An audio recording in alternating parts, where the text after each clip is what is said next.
막힌 담을 허시고 세운 집, 그런 말씀인데요. 우리가 세상에 사는 동안에 성경이 우리한테 붙여준 칭호는 세상의 빛, 세상의 소금이라고 말씀하고 있습니다. 그 말은 우리도 세상에서 사는데 소금 아닌 것들 속에 소금, 또 빛이 아닌 것들 속에 빛으로 살아가라 라는 말씀이죠. 성막에 보시면은 하나님께서 안에 뜰이 있고 제물을 잡아드리는 번제단이 있는 곳입니다. 그 다음에 방으로 들어가게 되는데 거기에는 기름을 부어서 불을 밝히는 7가지의 등대가 있습니다. 그것이 바로 세상에 사는 사람들에게 7가지 등대로 등불이다. 그래서 세상을 하나님이 주시는 기름으로 밝혀야 된다. 이걸 가르쳐 주고 있어요. 근데 지성소 안에 들어가면은 그런 것이 아니라 하나님의 법궤에 있는 그 광채가 있어서 지성소 안을 그 광채가 밝혀줍니다. 그래서 이것은 우리가 이 땅에 있는 동안에는 등불로 살지만은 하나님 나라에 온전히 들어가게 되면은 하나님의 영광의 형상으로 영원히 살게 될 것을 가르쳐 주시는 그림입니다. 그래서 우리가 세상에서 소금과 세상에서 등불로 살아가려고 한다면은 결국 세상 사람들한테 어떻게 다가가야 될까? 그들과의 관계, 그걸 어떻게 맺어야 될까 하는 것이 과제가 될 수밖에 없죠. 그것은 세상에 살고 있는 모든 우리 형제들을 포함해서 또 아직까지 믿지 않는 이방인들과의 관계에서도 우리가 그 부분을 어떻게 잘하느냐에 따라서 또 어둠을 밝힐 수도 있고 음식의 삶의 맛을 낼 수도 있고 부패하고 냄새나는 삶을 막을 수도 있다고 가르쳐 주시는 거죠. 그래서 많은 사람들은 사람들이 살아가는 데 있어서 굉장히 중요한 것은 사람들 간의 관계라고 말하고 있습니다. 미국의 실리콘밸리에서 성공한 벤처 기업가인 스티븐 케이지라는 사람이 이런 말을 했답니다. 내가 사업에 성공할 수 있었던 것은 좋은 인간관계를 맺을 수 있었기 때문이다. 나는 MIT 공대에서 최고의 공학기술을 배웠지만 정작 가장 중요한 인간관계에 대해서는 배우지 못했다.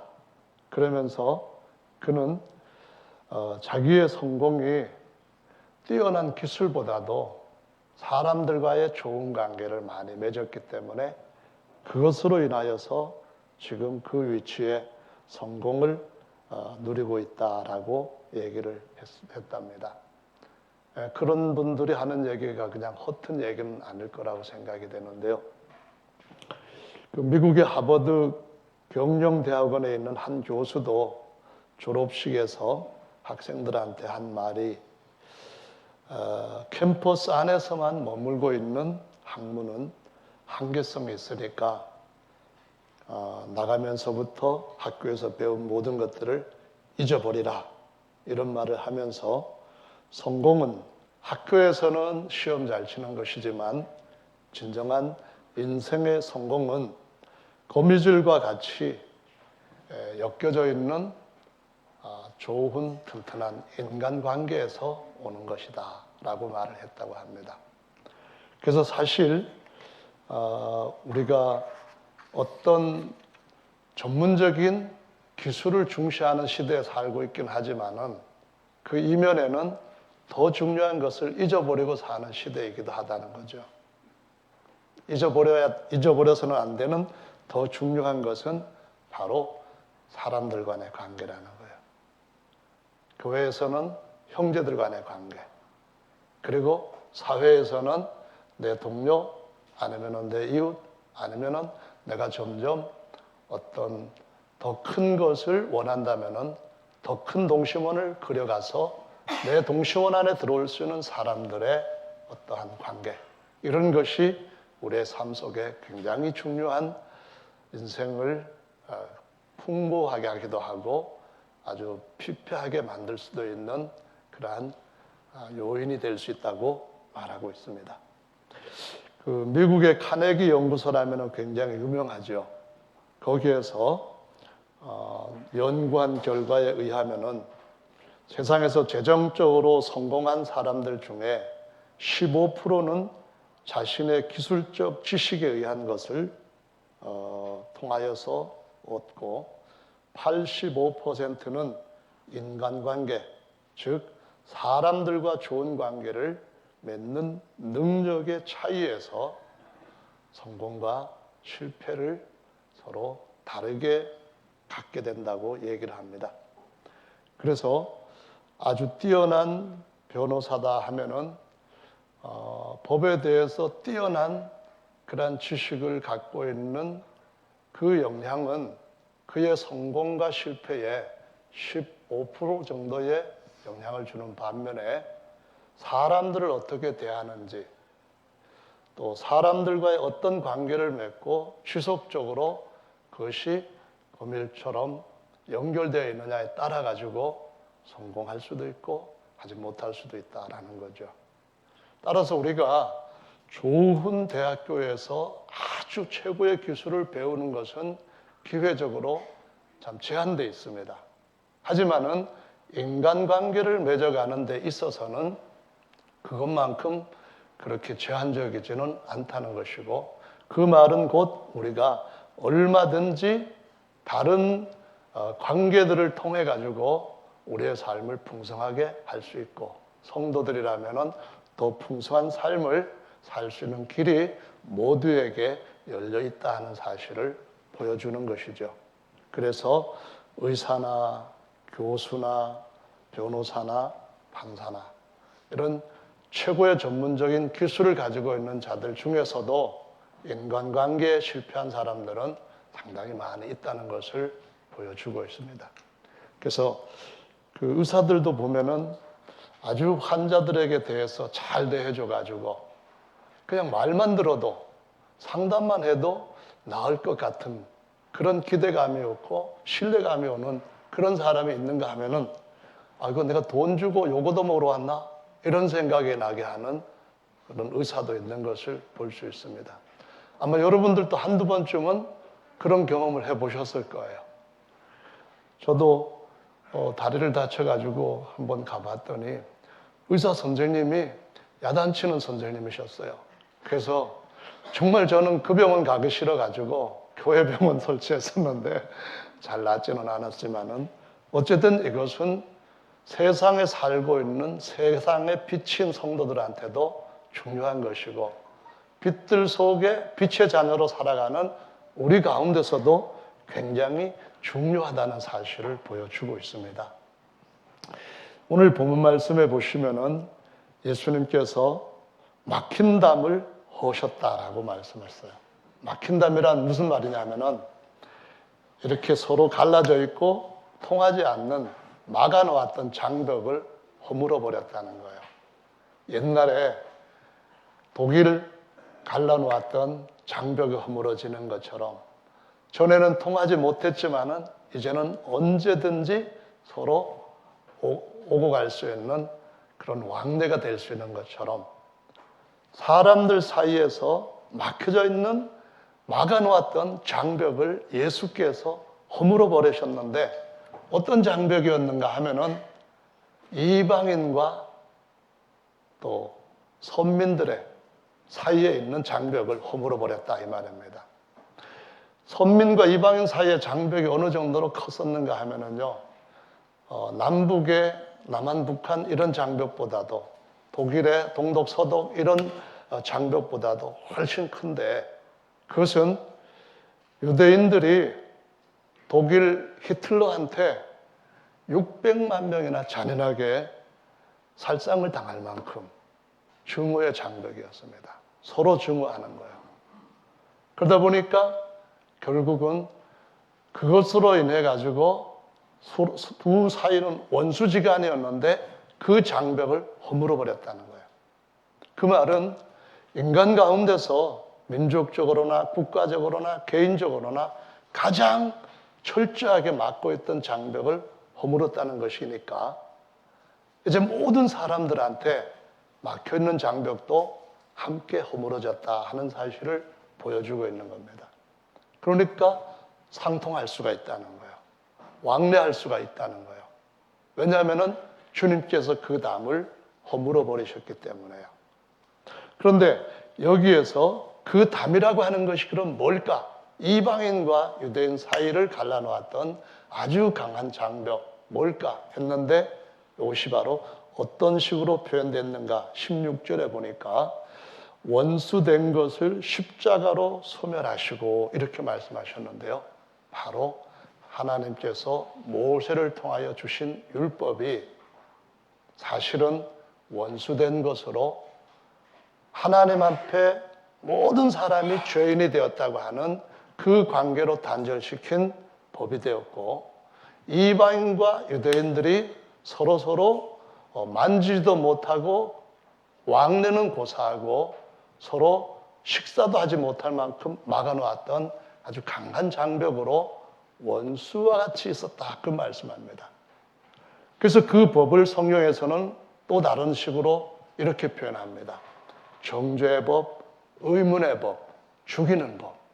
근데 이 법을 예수께서 자기의 몸을 십자가에 내주심으로 허물어 버렸다라고 말씀합니다. 그래서 둘이 어떻게 되었는가 하면은 멀리 있는 자들에게 평안을 전하시고 화평을 전하셨다 이 말이거든요. 하나님과 우리 사이가 율법으로 말미암아 멀리 떨어져 있었습니다. 그런데 그런 우리 죄인들한테도 하나님은 와라 나와 같이 화목하게 지내자라는 거예요. 뿐만 아니라 하나님 앞에 가까이 있었던 선민들한테도 여전히 너희도 죄인이었지 않느냐, 여전히 죄로 덮여서 쌓이고 있었지 않느냐. 그런데 내가 십자가에서 내 아들의 피로 모든 죄를 다 씻어버렸으니까 가까이 와라, 나와 같이 화평하자. 이렇게 해서 주님이 먼 데 있는 자나 가까이 있는 자 모두에게 평안을 전하셨다라고 말씀합니다. 그래서 저와 여러분들이 평안하게 살 수가 있는 거예요. 서로 통하면서 살 수가 있는 거예요. 서로 더 좋은 관계를 맺으면서 살 수 있다고 가르쳐 주십니다. 왜냐하면 우리 사이를 담만 허물어 버리지 아니하고 모퉁이 돌이 되신 예수님께서 같이 연결해 주는 중보가 되어 주셨기 때문에 더 우리한테는 가능하다라고 말씀을 하고 있는 것입니다. 이 말씀을 믿으시기를 예수님의 이름으로 축원합니다. 아멘. 세상에서 성공을 하려고 해도 인간관계입니다. 그 인간관계를 세상 사람들은 자기가 가지고 있는 성품이나 노력과 능력으로 맺어갑니다. 그런데 우리는 그것뿐만 아니라 거기에다 하나님이 덤으로 주신 것도 있다는 말씀입니다. 그게 뭐냐 하면은 머릿돌이 되셔서 모퉁이 돌이 되셔서 이렇게 모퉁이에 예수님이 앉으셔가지고 여기에서 만나고 여기에서 만나고 만날 때마다 서로 연합해서 하나님께서 주시는 복을 함께 통할 수 있는 자로 우리를 좋은 자리, 화평케 하는 자리에 앉게 해주셨다라고 말씀합니다. 할렐루야. 그래서 화평이라고 하는 말은 영어로 하나 되게라는 의미가 거기에 부여되어 있습니다. 갈라져 있던 것을 하나 되게 해서 화목하게 하셨다. 이런 의미로서 주님이 우리에게 참 좋은 것을 주셨는데요. 그래서 우리가 하나님 앞에서 생각을 해야 될 가장 중요한 것은 어떤 달란트, 어떤 재능, 어떤 재화 이런 것을 받은 것보다도 더 중요하게 여겨야 할 것은 좋은 사람을 내가 만나서 같은 관계 속에 들어와 있다 하는 것을 더 하나님 앞에 감사할 보물로 생각을 해야 된다라고 가르쳐 주시고 있다는 것입니다. 할렐루야. 하나님께서 하신 일을 보면은 분명히 이렇게 되어 있습니다. 하나님이 천사들을 지으시고 그 다음에 또 천지를 지으시고 그 안에 들어가는 만물을 지으시고 그 후에 사람을 지으셨어요. 사람을 지으시고 난 후에야 이제 내가 할 일을 다 했다 하신 겁니다. 사람들이 살 수 있는 모든 환경을 다 만들어 놓으시고 미리 그렇게 만들어 놓은 그곳에다가 에덴 동산을 만드시고 사람을 거기 지으셨다는 겁니다. 사람이 중요하다는 것이죠. 하나님 보시기에 사람이 중요하다면 하나님 보시기에 사람인 우리는 중요한 존재가 되는 거죠. 뿐만 아니라 세상을 사랑하사 하나님이 뭘 주셨는가 보았더니 세상을 사랑하셨다는 말은 세상에 있는 돈, 세상에 있는 땅덩어리, 세상에 있는 명예 권세 그것이 아니라 사람을 사랑하셨다는 거거든요. 요한일서 2장에 보시면은 너희는 세상에 있는 거 사랑하지 마라. 이거는 다 정욕적이고 육신의 안목이고 또는 이생의 자랑이고 이런 건 다 지나가는 거다. 그러면서 세상이라고 하는 것은 하나님이 사랑한 세상은 사람이라는 겁니다. 그래서 사람을 사랑하셔서 하나님께서 주신 것이 뭐냐 하면은 사람을 주셨다는 겁니다. 그 느껴지지 않으셔요? 하나님께 여러분을 사랑하신다면은 뭘 주실 것 같아요? 제 아내를 하나님이 사랑하신다면은 뭘 주실 것 같아요? 답을 모르시면은 제 설교를 지금 집중하시지 않는 거예요. 하나님이 저를 사랑하신다면은 많은 것 주시는 것 중에서도 사랑하는 사람을 주시는 겁니다. 여러분이 그런 사람을 받으셨다면은 정말 좋은 보물을 선물로 받으셨다고 하는 것이 진실입니다. 아멘. 그래서 우리는 이 땅에서 사람이 우리에게 굉장히 중요한 선물이다라는 그 하나님의 생각을 가지고 더 많은 하나님으로부터 복을 받기를 원한다면 사람의 관계들을 더 아름답고 더 뜨겁게 만들어가는 것이 정말 우리의 삶의 목적이 되어야 된다고 가르치고 있다는 것을 배워야 하겠습니다. 할렐루야. 아까 말씀드렸던 카네기 이 사람은 사실은 하나님을 믿는 사람이었는데 가정은 불우하게 별로 금수저, 은수저도 아니고 태어날 때 목조공의 아들로 태어났답니다. 목조가 뭐냐면은 나무로 뭘 만든다는 게 아니고 목조가 아니라 직조공. 목조는 나무로 만드는 거지만 직조공의 아들로 태어났다는데 배틀 짜는 배틀 같은 그런 걸 하는. 그래서 13살부터 이 사람은 일을 하기를 시작했는데 주급 1달러 20센트를 받는 이 직공으로 시작을 했다고 합니다. 일주일에 1달러 20센트면은 많은 돈은 아니잖아요. 그런데 그가 나중에 얼마나 큰 성과를 이루었는가 하면은 교육과 문화사업 등의 또는 자선사업의 아버지, 왕으로 불릴 정도였었는데요. 3,000개 정도의 공공도서관을 세워주기도 했고요. 거기다 거금을 기부하기도 했고 카네기 공과대학을 세우고 카네기 교육진흥재단을 세우고 각종 평화재단 설립을 했는데 자신의 재산의 90%를 거기다가 다 내놓았다고 합니다. 그가 하는 말이 이런 말이었대요. 부자로서 죽는 것은 부끄러운 일이다. 그런 말을 하면서 하나님께 대한 최고의 예배는 인류에 대한 봉사이다. 이렇게 말을 했답니다. 그런데 이 사람이 그럼 어떻게 해서 그와 같이 큰 성공을 정말 어려운 환경에서부터 시작해서 그런 결과를 얻었느냐?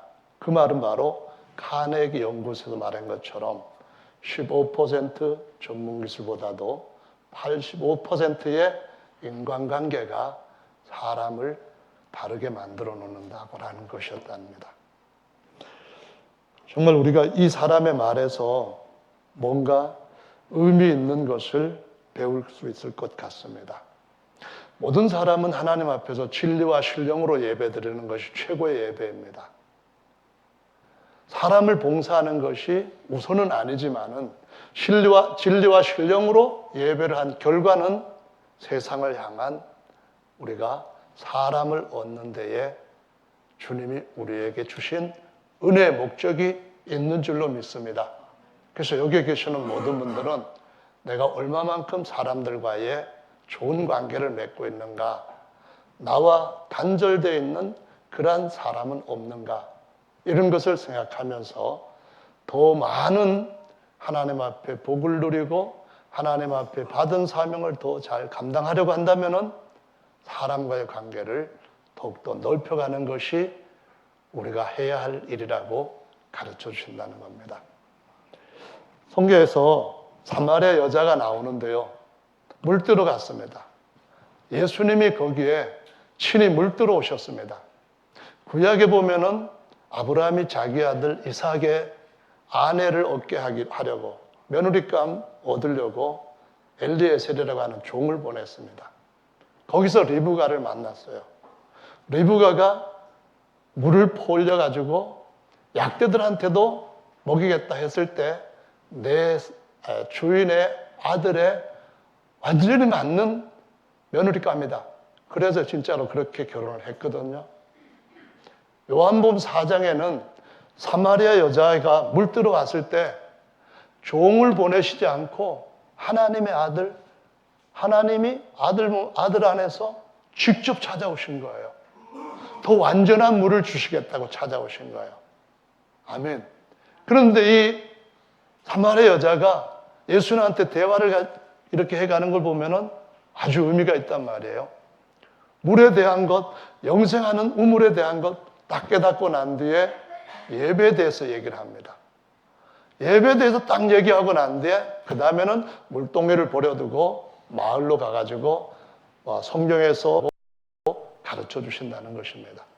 그래서 하나님과 중매 맺어주는 사람, 이것이 하나님께서 우리에게 주신 최고의 삶인데, 그렇게 살지 못하는 사람들은 나름대로 만족을 누리고 있지만은 그 나중의 삶은 정말 비참하다고 하는 것을 우리가 주변에서 많이 볼 수가 있습니다. 카네기 당시에 강철 산업 동료이면서 경쟁자였던 사람이 있다고 했어요. 헨리 클레어 프릭이라고 하는 사람인데요. 이 사람이 우열을 가리기 힘들 정도로 카네기와 같은 거부로 사업을 확정하고 점점 그 영향력을 키워가고 했었는데요. 근데 이 프릭이라고 하는 사람의 그 영업 방식이라든가 철학은 어떤 것이었는가 하면은 노동자 파업이나 그들의 요구사항 같은 것을 무자비하게 탄압하고 회사의 인수합병도 악의적으로 하고 오로지 자기 사업 확대에 대한 욕심만 이루어가는 냉혈 인간으로서 악명 높은 CEO였다고 합니다. 그런데 이 CEO가 1912년에 이탈리아에서 뉴욕으로 가는 아주 유명한 배를 타게 되었는데요. 그 배가 무슨 배냐면은 타이타닉호라고요. 알고 계시죠? 1912년에 출항을 했다가 그만 얼음 빙산에 부딪혀가지고 수많은 사람들이 죽게 되었는데요. 그 배를 타게 되었는데 다행스럽게도 부인이 다리를 다쳐가지고 취소를 했어서 못 탔답니다. 그러고 난 뒤에 거기서 살아났으니까 감사해야겠죠. 삶을 바꿀 수 있는 기회로 삼았으면 좋았겠죠. 그런데 이 사람은 아주 거대한 저택을 짓고 거기에서 5년 정도 살다가 결국은 1919년에 카네기가 죽는 해에 같이 임종을 맞이했다고 합니다. 거대한 저택을 지었는데 불과